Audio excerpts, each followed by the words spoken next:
Il se trouve qu'à un certain moment, on rencontre vraiment une œuvre qui, elle, va devenir un point de départ.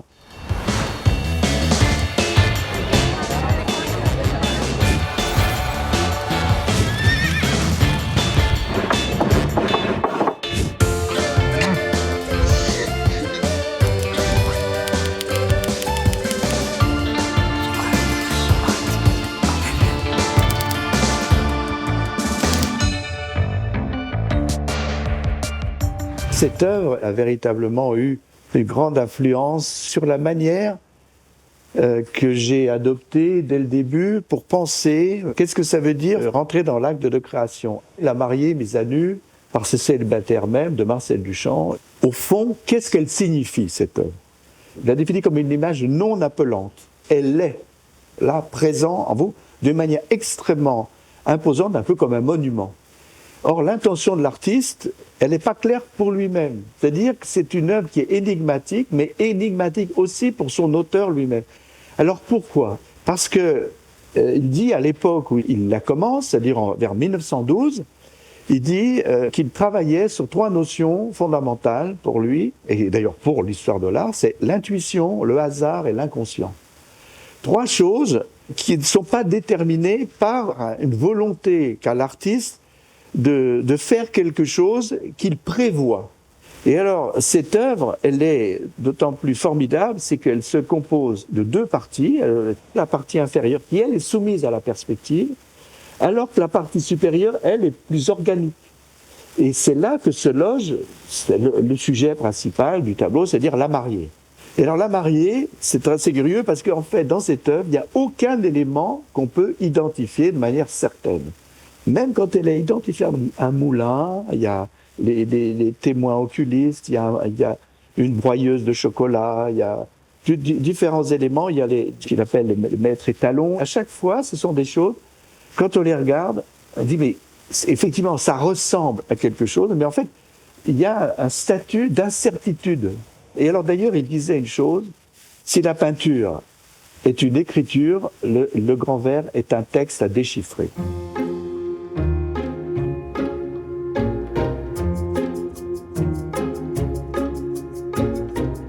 Cette œuvre qui a été analysée sous différents jours, à la fois sur le plan alchimique, symbolique, psychanalytique, mathématique, enfin toutes sortes d'interprétations.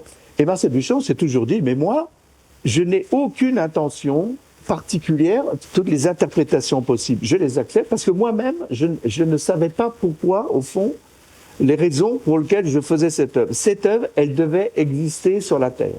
Et j'en ai été, je veux dire, l'accoucheur. Hein.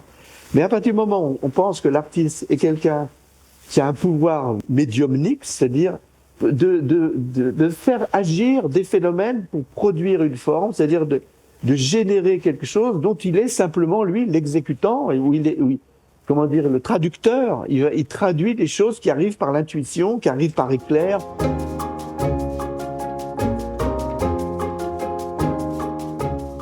Marcel Duchamp, il dit, moi, ce qui m'intéresse dans l'utilisation de la perspective, c'est pas le fait qu'elle soit créateur d'illusions, c'est que la perspective, c'est une possibilité de créer des virtualités.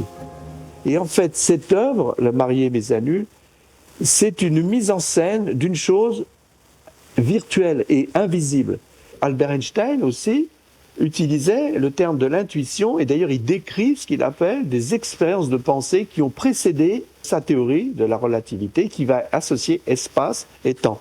Ils avaient pris conscience que les théories de la relativité associant espace et temps allaient forcément avoir une implication sur les conceptions, sur l'espace dans la peinture.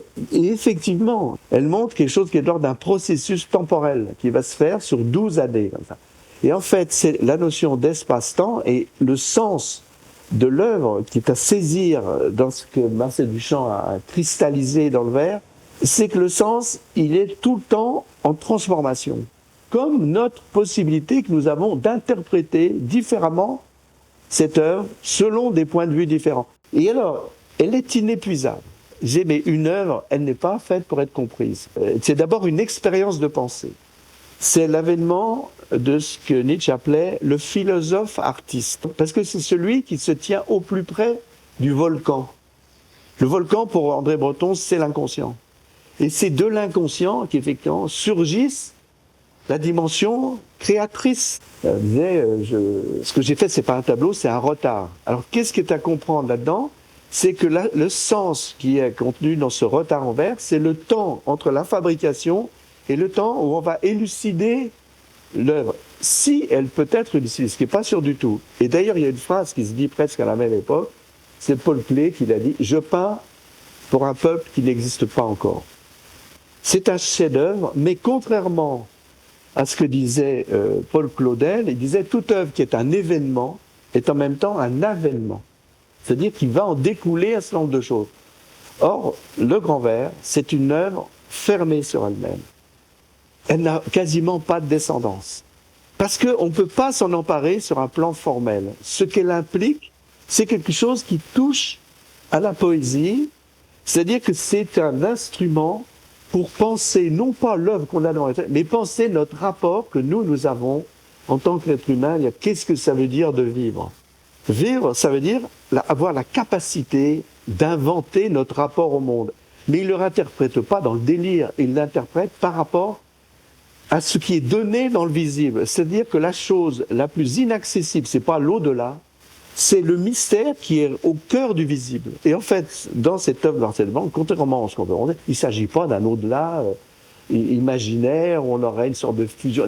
En fait, c'est essayer de comprendre que la dimension la plus extraordinaire qui existe, c'est celle qui est que vous pouvez vivre dans le présent, ici et maintenant.